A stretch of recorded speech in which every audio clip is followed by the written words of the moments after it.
I am Chris Edwards, and as President of the Leadership Council, I have the privilege today of introducing our speaker, Dr. Linda Scott. Dr. Scott is DP World Chair for Entrepreneurship and Innovation at the University of Oxford's Saïd Business School in England. Dr. Scott is an internationally acclaimed expert on women's issues, ranging from women in the global economy to the new face of feminism. Professor Scott has been selected as one of the top 25 global thinkers by Prospect Magazine in both 2014 and 2015. She is best known for her concept of the double X economy, in which the world economy is reimagined as a complex, interconnected, and potentially powerful community of women who are not only consumers and workers, but also investors, entrepreneurs, and philanthropists. Dr. Scott earned her bachelor's, master's, and doctoral degrees at the University of Texas, and then a master's degree in business administration from Southern Methodist University. Prior to joining Oxford in 2006, she held appointments in advertising, art, women's studies, and communications at the University of Illinois. So please join me in welcoming Dr. Linda Scott. I want to start by saying that it's often surprising to people. In the last 2 years, I have worked with ExxonMobil, Walmart, Goldman Sachs, MasterCard, Vodafone, Qualcomm, Bank of America, Procter & Gamble, Unilever. I could keep going on forever, and you can see it's quite a list. In addition to some of the major world charities like Plan, CARE, and UNICEF, and many of the world's major international agencies and international aid organizations like USAID and the Department for International Development in the United Kingdom. And I say all this because the kind of work that I do is very new, and often people sort of think, whoa, what does that mean? They kind of don't even believe it, right? But it's not so much that I'm so smart as it is that I happen to be doing some work that nobody else was doing at the moment when the fairy godmother decided the world was going to turn in this direction. So there's just a whole lot of international organizations that are interested in this basic premise of using women's economic empowerment as a way of trying to solve, especially poverty, but some other things as well. And so because I'm involved in that, but because there are so many businesses involved, I'm able to give you some business applications as well. For the longest time, and most of us can remember this time, people talk about women's inequality, but we really didn't have any information about it. We really didn't know very much about statistically how disadvantaged or not women were, nor how American women compared to the rest of the world. And in the last 15 years or so, but especially the last 5, that has changed dramatically because of the global data we now have available to us that allows us to compare nations in terms of women's status and also to look at the relationships between women's status and some social problems. This data was first reported by UNDP in 1995, but it took at least another 10 years before the analysis started to mature. Several other organizations now are engaged in this, most notably the World Economic Forum and the World Bank, but also the International Monetary Fund and some of your big private think tanks like Goldman Sachs. Overall, what this data shows is, first of all, that gender inequality is very definitely real, it is very definitely measurable, and it is a global, not a local problem. It has a very distinctive pattern. Every single nation in the world has a gender problem. It is not just something that occurs in one type of country. Every country has one. And the gender inequality has massive, unexpected negative effects on a wide variety of issues, from child mortality to the disease burden to even conflict and environmental degradation. So as a result, there's really quite a lot of benefits to be had by the world community if we can solve for this problem. Now, although it's a global issue, you can arrange countries on a continuum from high gender equality to low gender equality, and there's some immediate lessons that you learn when you do that. High gender equality occurs in nations that are rich, stable, have universal education, excellent healthcare access, and are reproducing at the replacement rate, which is roughly two or a little more children per woman over the course of her life. And the ones who have done the best so far are the Scandinavian countries and what I call, for lack of a better term, the English-speaking West, which is United Kingdom, Canada, the United States, and also Australia. Then in low gender equality countries, what you see is another distinctive pattern. They're poor, they're unstable, they have limited education that is mostly spent on boys and not girls. And they have very poor health care, especially for women and especially where reproduction is concerned, things like maternal care, antenatal care. They have very, very high fertility rates. And the places where it's the most of a problem are sub-Saharan Africa and poor Muslim countries. So it's a very, very distinctive, it's quite a dramatic pattern. And basically what we can infer is that in high gender equality countries you have growth, wealth, stability, and health. And in low gender equality countries you have poverty, instability, hostility, and disease. So the question becomes two. The first is, what direction does this causality run in? And the second is, what are the mechanisms that allow these otherwise disparate elements to be connected to gender? The first question, what causality does this run in? Originally, the international community thought that, well, it's because the rich nations were stable and could afford to, they allowed their women to be equal. And actually what's now happened after about 10 years of fairly intensive research is, I would say the consensus is that it's exactly the opposite direction. That it was because the rich nations allowed their women to participate economically and eliminated many of the constraints on them that still adhere in most of the rest of the world, that they became rich. And so that the test before us is to figure out how that works and start trying to tweak it in the poor countries of the world. Okay, so the gender index, any given gender index, and that's the index on which these countries are rated, usually have multiple components under them. This is the one from the World Economic Forum. So it's economics, education, health and survival, and political empowerment. And under each of these are multiples of other kinds of measurements that are factored into that. So they become different places where you could push on the equation with an intervention or an activist perspective. Okay, so it's this kind of stuff that my teams work on. All right, so let's say, for example, with one project, we want to try to improve the health and survival rates of poor rural areas, poor rural communities. And what you find right away is that the fastest, best way to do that is to reduce the adolescent fertility rate, that is the number of teenage girls that are having babies. And that the most effective way to do that is to keep them in school longer, especially through the secondary level. If you are capable of doing that, and it's not a small ask, what you find is then you get more labor force participation, and it has an iterative effect where once parents can see that the girls get employment, they're more likely to keep them in school. So it's a virtuous circle that occurs there.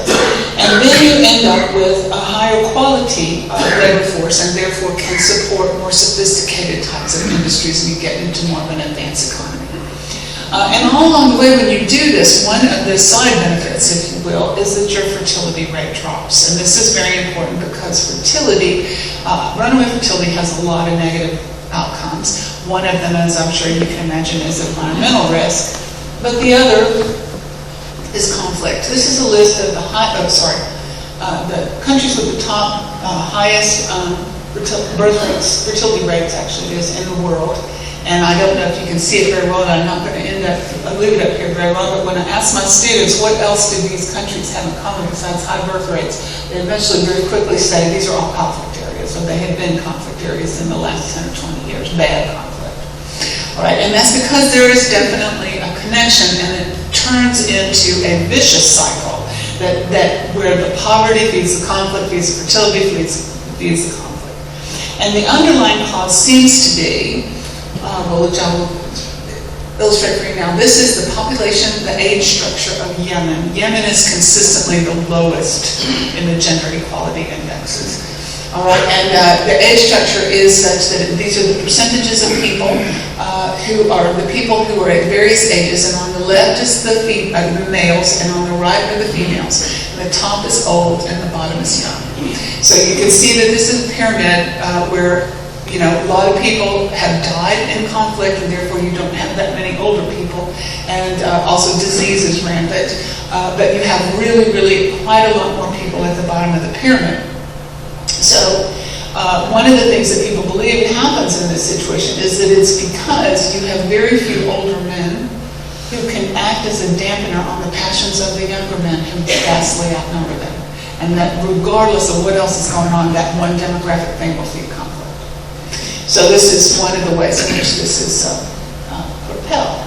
Okay, so one of the projects that my team took on was aimed at two of these things, kind of reducing fertility and also keeping girls in school.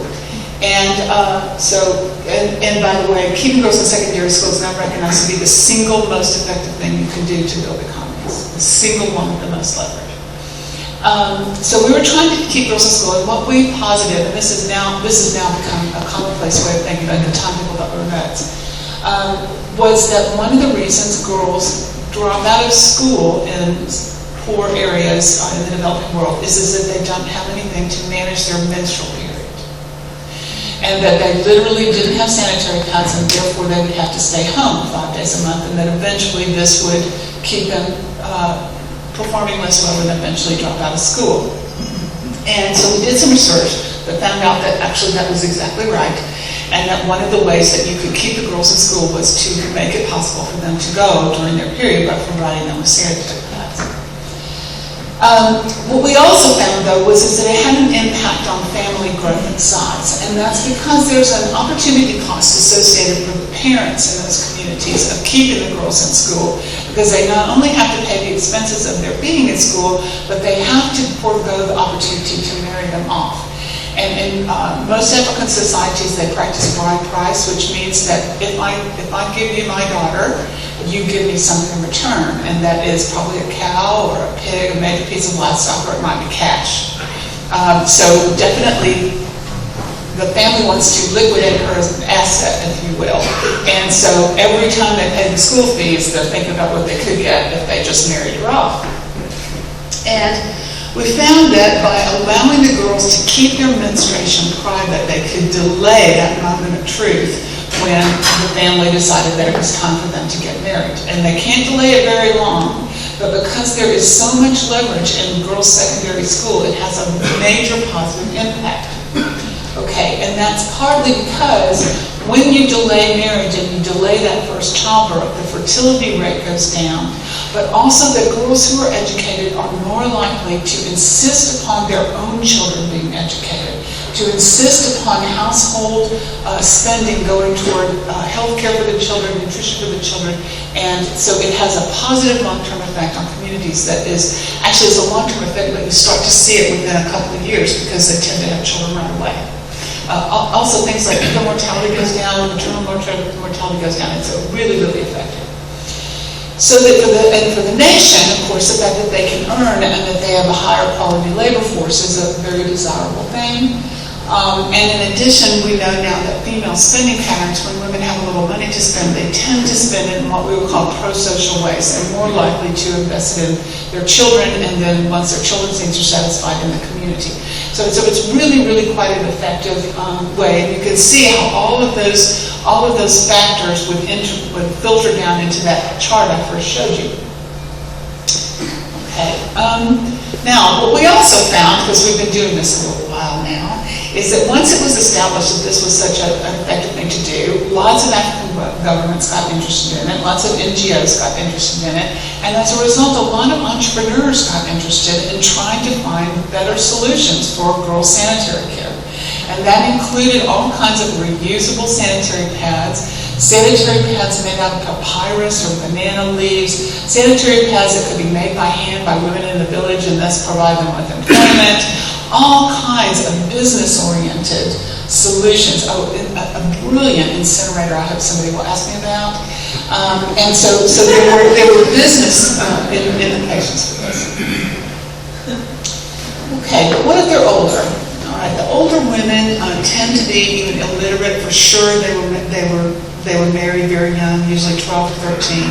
They can't have employment, formal employment, first of all, because it's usually not available, but also because they have so many children, they literally can't move. They're so little children. And so really what you're looking at with older women is entrepreneurship. So there's a huge, huge focus globally on trying to help women in developing countries learn to build and grow their own businesses. Now, what happens though is that we find that they have a lot of needs. The first one is for knowledge, just basic business skills, how to manage your inventory, how to do your books, very, very basic business skills.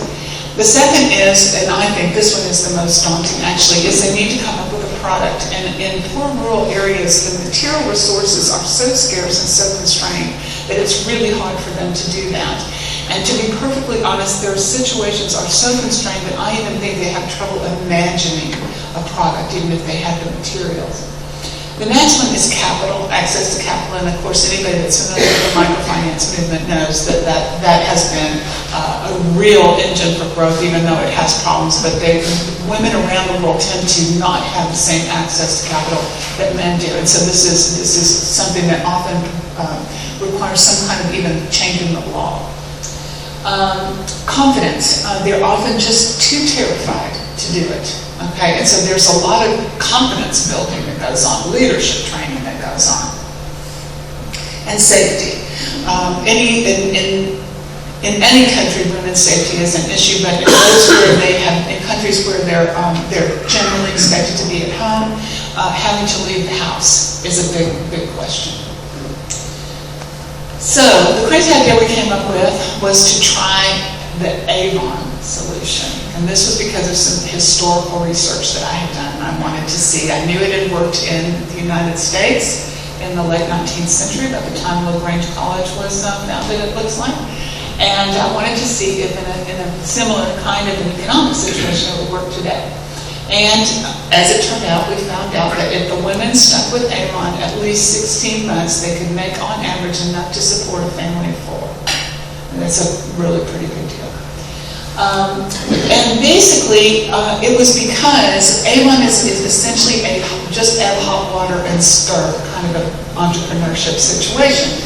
They give you the knowledge, they train you everything you need to know. They not only give you a range of products, but they give you marketing materials and they adapt your product offerings to your market. They essentially provide capital by allowing you to take out inventory that they finance based on your credit, essentially, and they help you. In other words, they don't lend against it, they just give you the inventory and then you liquidate that.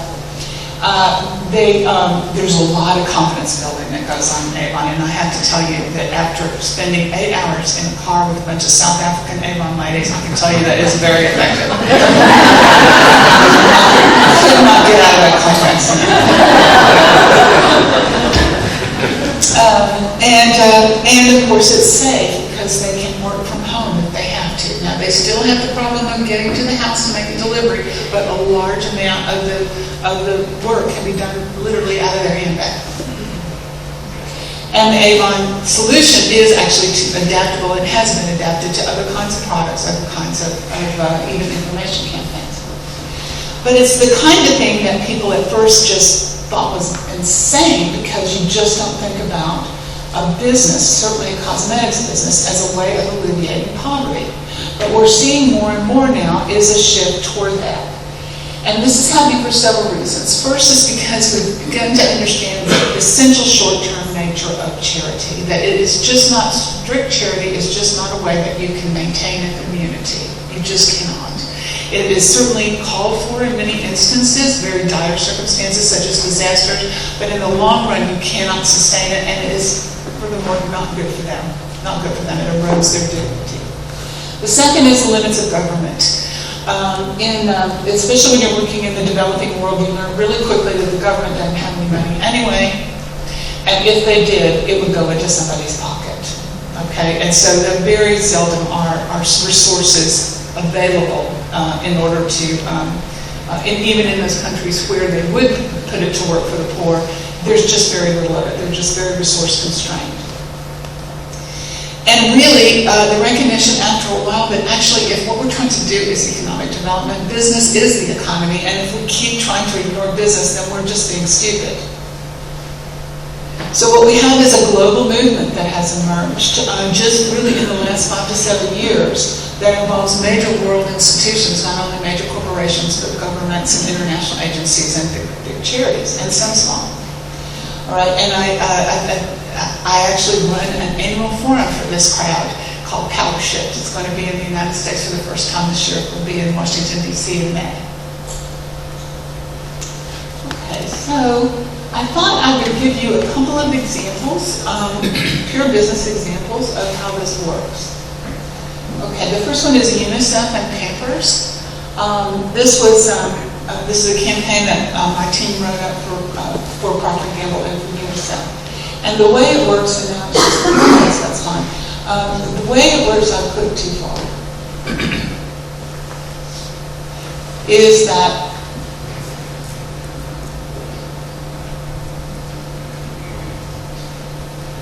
mothers, and it doesn't happen in the U.S., so you won't be familiar with it, but elsewhere in the world people will be familiar, is that at Christmas time they run a special promotion whereby young mothers, if they buy Pampers for every pack of, it just keeps going, I don't know why.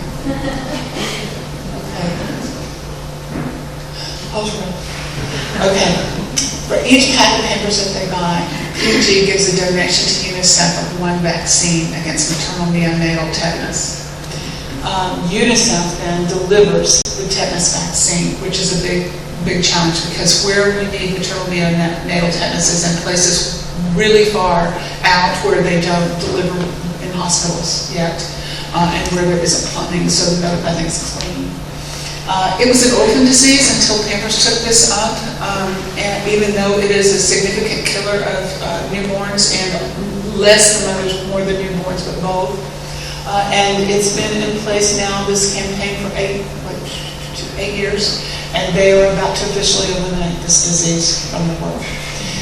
And that's because of the power that this had among consumers of Pampers. And as was mentioned, I think, in my introduction, a lot of what I try to study is the relationship between the women in the developed and in the developing world. And it is amazing the way that the women in the developed world will band together and pony up to do something like that. Somebody asked me about sanitary pads on that issue when we have questions. Okay, and so what happened was that mothers around the world just pitched up. And it started as a seasonal promotion, a Christmas promotion. They only intended to run it 1 year. It was just a branding promotion. It was not even run out of the CSR area of the business.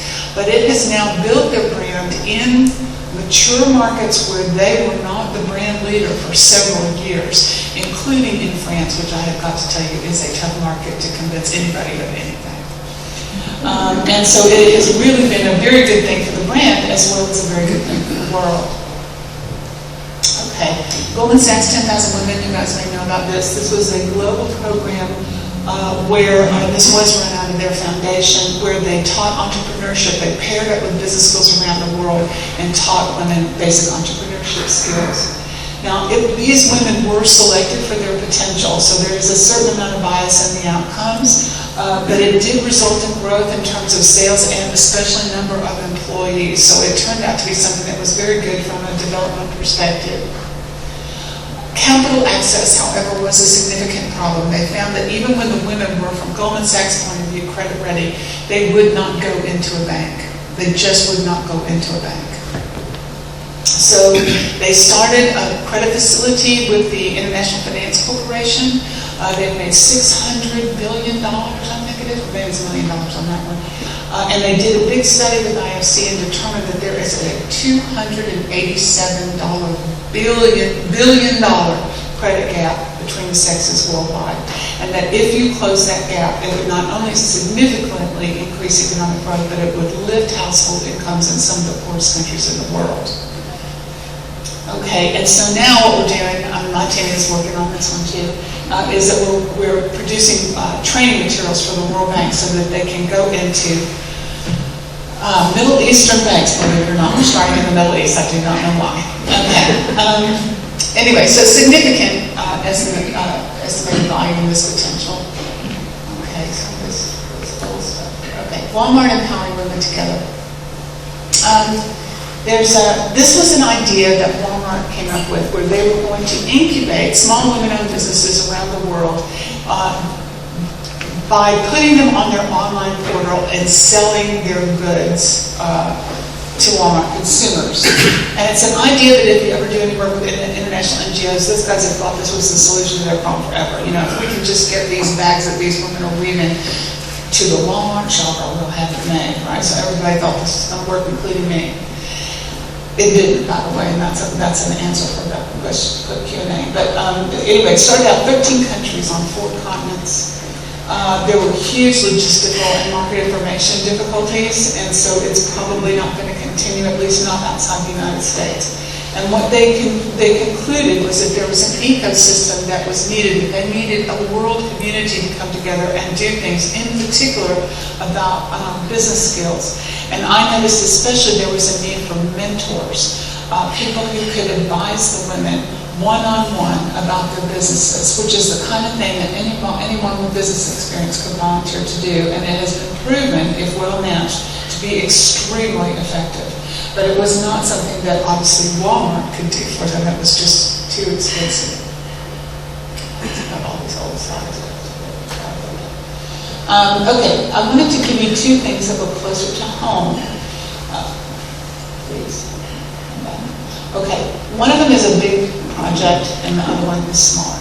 Okay, one is the MasterCard ATM service. And this is the only one that I've talked about today that I was not personally involved with. I was not personally involved with this one. What they did was they convinced the U.S. government that it would be better than sending women welfare checks to give them ATM cards that they could withdraw the money from a machine instead. And what it turned out was because what women do when they get their benefit checks is they walk down to a check cashing service at a strip mall, and there are guys who wait outside to rob the women who are cashing their benefit checks, right? Because everybody knows in the neighborhood when the benefit checks have come back, right? Have come out, right? And they go in and they cash them all at once, so they can't plan their spending. They get all the cash. They're likely to be robbed, and the check cashing service takes 10% off the top, right? So the whole thing doesn't go to the family.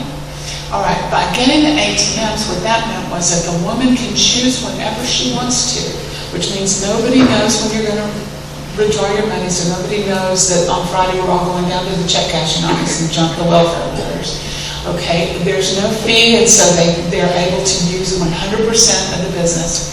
And in addition, there was a surprising benefit to the community in that there was a reduction in violence. So you didn't have the cost of police calls and emergency rings and stuff like that. So it ended up having really quite a lot of interesting benefits. The last one that I wanted to tell you about is the Women's Bean Project. And I wanted to tell this because this is something any community could do. Really, it's not something that it would be just a multinational. This is an outfit in Denver. I know about them because they were part of the Walmart project. And basically what they do is that they take in about 35 women a year. They would take in more if they had a bigger, 70 women a year, 35 twice a year. They would take in more if they had a bigger plant. But they train these women. They come out of, most of them come out of prison. Most of them are from generations of hardcore unemployed. Quite a large number of them are recovering addicts. Virtually all of them have responsibility for small children. Virtually all of them have been the victims of sexual violence. In other words, it's a really extremely disadvantaged population. And they bring these women in there and they teach them about the etiquette of being employees, because none of them have ever learned things like that you have to show up every day on time. Or that you have to work with others, plays well with others, all of that. And they do then, about half the day, they make these bean products, all right? So it's bean soup and, stuff like that, bean spaghetti, I don't know what all this all is. And these are very high demand items because they package them up real nice and they make really nice gifts, all right? So they can charge a premium for them. And then the rest of the day, they give these women life training skills that teach them everything from how to set up their voicemail to how to manage their money. They have community volunteers that come in and teach them basic skills. And they have career counselors. And at the end of 6 months, they place nearly 100% of those women, not just in jobs, but in jobs they have chosen as a career, jobs with advancement potential. 100% of them. And this is just purely a local charity with local people doing it. It's really, really great. You know, here at the college, we have 2 premier programs that we have put a lot of effort into, and we think they're key to the way we approach the education of our students. One of them is called Servant Scholars, and the other one is called Global Engagement. And you are the very embodiment of both of those. Obviously, incredibly globally engaged. You have brought the world to our doorstep with your insights, and more importantly, your research. One of the things that we have really paid attention to at the college is that it's not enough to want to do good or to simply try to do good, although those are all things we're called to do.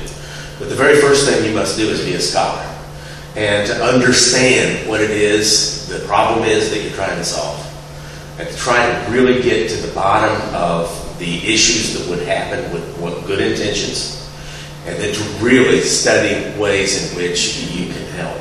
And you've clearly devoted your life, your work to this very thing, and for half of humanity or more. And we're very grateful that you would take time to share with us and be here and be such a perfect representative of what we stand for.